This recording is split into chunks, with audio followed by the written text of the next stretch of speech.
Welcome to UNAM Chicago's CAFÉ EXPRESSO, a space for bilateral conversations with people from all walks of life. Tune in to Spanish Public Radio and follow us on social media. And now your host, Alberto Foncerrada. Good morning, everyone, and welcome to another edition of Café Expresso. My name is Alberto Foncerrada, and this is a program of UNAM Chicago in alliance with Spanish Public Radio. Today is a very special day. I have as a guest Amy Glover. She's the president and founding partner of Agil, or Agile.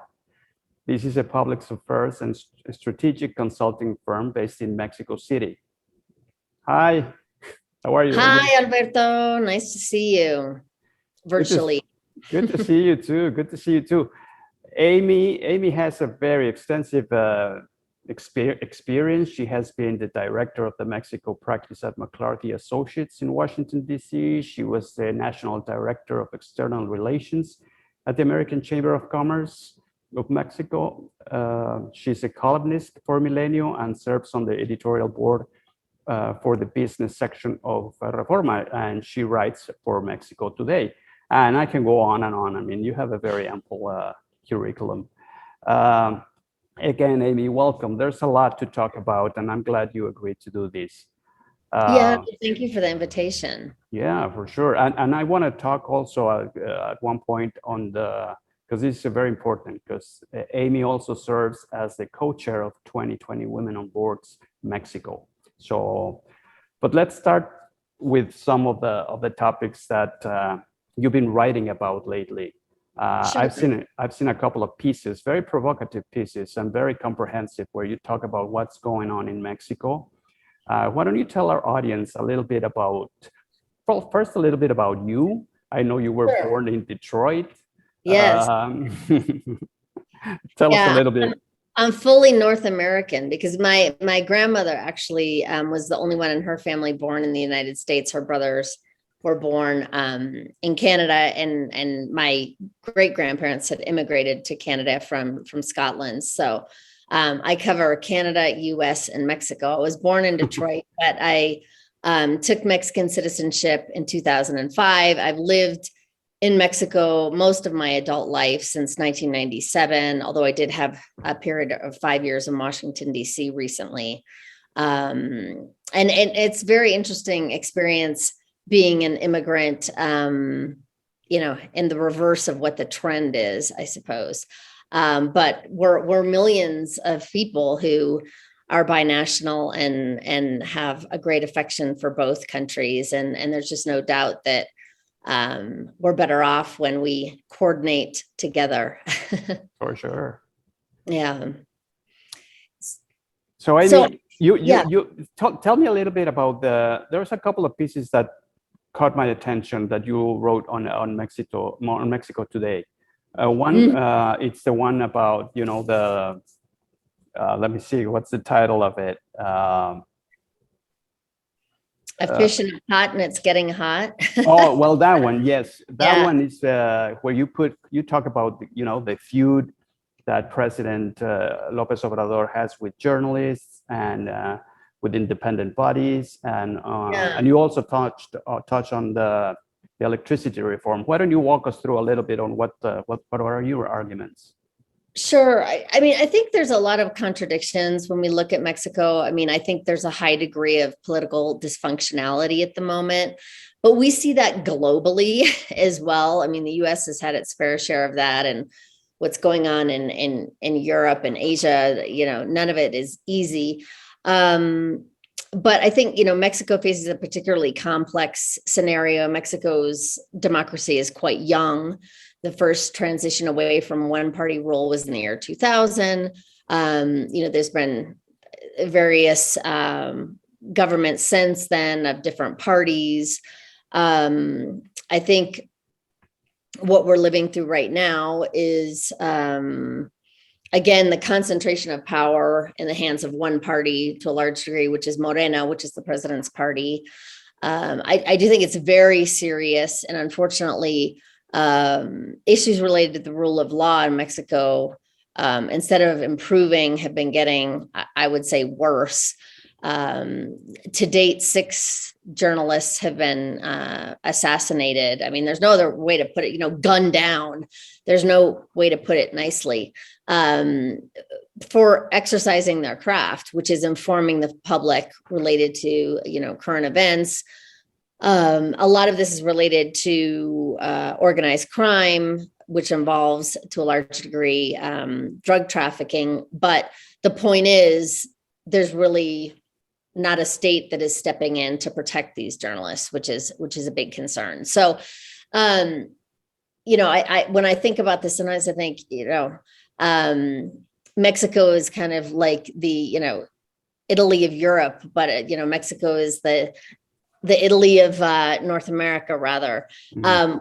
Politically dysfunctional, and yet there's a lot of economic upside. You kind of wonder, how does this even work?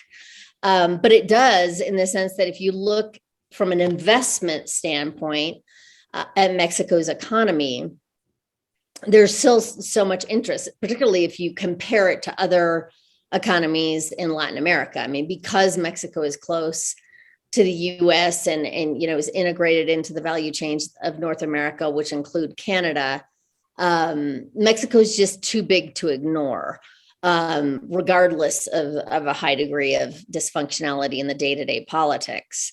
And there's a lot of interesting things going on right now. I mean, the startup ecosystem in Mexico is just incredible. And I wrote about that in January in terms of what's happening with the digital economy. And obviously, with the advent of the pandemic, that really opened the door towards pushing towards greater digitalization and all, and many of the things we do.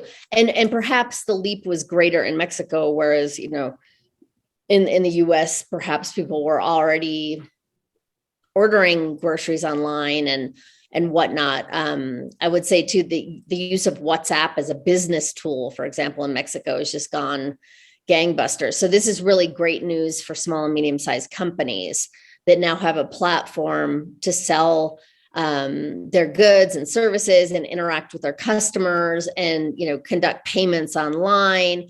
So in that sense, I think there's a lot of excitement in terms of the opportunities that Mexico offers.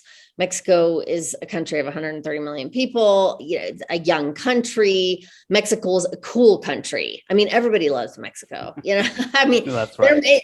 We may have our downsides, but, it's fun. And Mexico's brand in that sense, I think has a lot to offer. If some of the politics could just get out of the way. Oh, yes. That would be fantastic.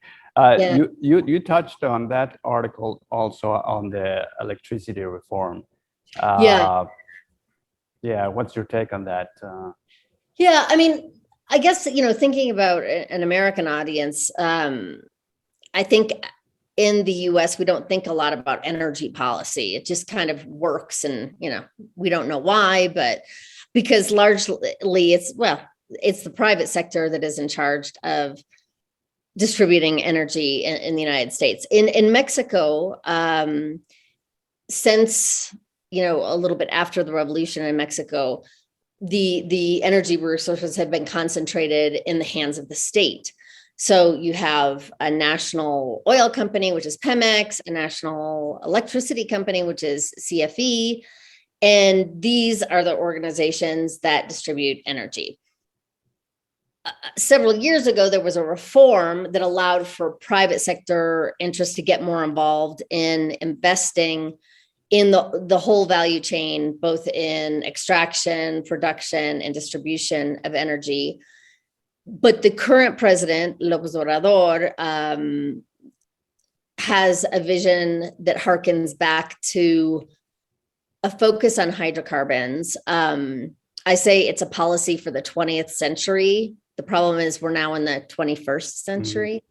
And ironically, Mexico has huge comparative advantages in various renewable energies, particularly solar and wind.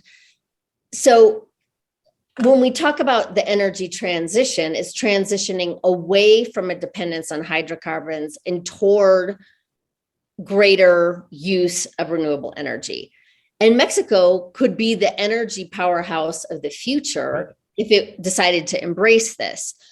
At the moment, however, we're kind of stuck in a narrative of protecting the old instead of embracing the new.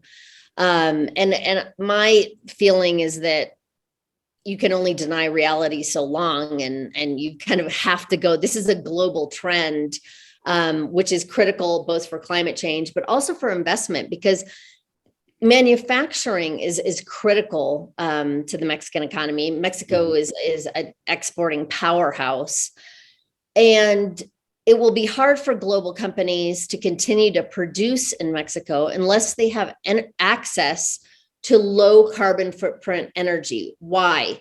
Because at the level of boards today, globally, most companies have established emissions reductions. So if my company, let's say I'm a global manufacturer of cars or refrigerators or whatever, I need to make sure that I can have access to energy that is clean enough to comply with the commitments that I have made to reduce my carbon footprint. And if I can't do that, then Mexico's not a good option for me. So really, from a competitiveness standpoint, from many angles, it's absolutely critical.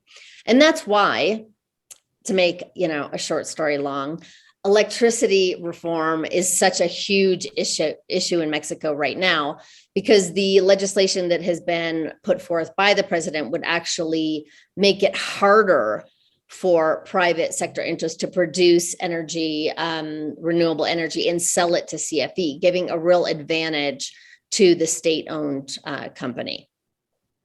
Oh, wow. This is not by far the end of the story. I mean, there's a lot still. We would need to devote an entire program to this. Yeah, no, it's extremely complex. Extremely complex, but we'll get to that hopefully at some other point. Sure. I will not let you go before I touch on another subject that I know it's close to your heart. You wrote a piece for Univision on 2017 on the Women's March in Washington, D.C. And it was a beautiful account on how your family influenced your decision to attend the march. Why don't you tell our audience a little bit about that piece you beautifully wrote. And I know you've been very active. I mentioned at the beginning, you are the co-chair of 2020 Women on Boards Mexico. So please tell us a little bit. Yes, definitely passionate about ensuring, my focus has always been on the economic empowerment of women, because I believe through that, there's so many other ways, personally and politically, that you're empowered if you have a way to support yourself. Now, which is why I focused a lot on promoting and empowering women in business. It's particularly important on corporate boards, because corporate boards establish the corporate culture. So having a focus where at least, you have several women on the board that can bring in ideas respect to what women think, what the vision is, and simply just kind of shake things up a little bit, which I think is more important than ever, as shareholders are really requiring boards to step up their game in terms of how they're advising the companies. I mean, let's remember too, sometimes the way we discuss gender issues as it relates to women, we forget women are the majority of the population. We're 51%, at least in Mexico. Right. So we're not a minority. We're just a disenfranchised majority. So, I loved the Women's March in Washington, D.C., but I have attended both of the last two marches in Mexico City, which have been very interesting. I would say that the feminist movement in Mexico is probably one of the most powerful in the world, and I'm not exaggerating. It is absolutely critical. 10 women are killed a day in Mexico, and not randomly, because they're women, as partners or wives or other situations, which lead to this. So I think it's exciting in the sense that in Mexico, women are extremely well organized across sectors. I mean, I can barely keep up with my WhatsApp chats in terms of, you know, all of the things that we do to support the progress of women in various different sectors, both political, private sector, and social issues. So it's exciting. And the 8th of March is coming up. So exactly. We're gearing up, and and it hasn't gone well to date for this president either, who Right. Hasn't shown a lot of sympathy, let's put it that way, with the issues that face women, which are quite serious in Mexico. Yeah, you got a point there. Amy, thank you so much for this. I'm gonna share this with my audience. I'm gonna post your because I thought your article on Mexico, A Frog in a Pot and It's Getting Hot, was really terrific, and you encompass a lot of stuff there. So I'm gonna put the link there so our audience can go and read it. And thanks for talking about these issues that are close to your heart. And keep on doing what you're doing, because you're good at it. And I'm really happy that you agreed to do this interview. It was long overdue. And anything you want to add? I don't think so. Just, you know, I hope the audience takes the time to, you know, learn more about Mexico. I think the strategic and cultural relationship between the United States and Mexico is absolutely critical, and it's something that we should celebrate more often. Okay, well, there you have it. Thank you, Amy. And to my audience, my name is Alberto Foncerrada. This has been another edition of Café Expresso, a program of UNAM Chicago in alliance with Spanish Public Radio. Until next time. Gracias. Bye.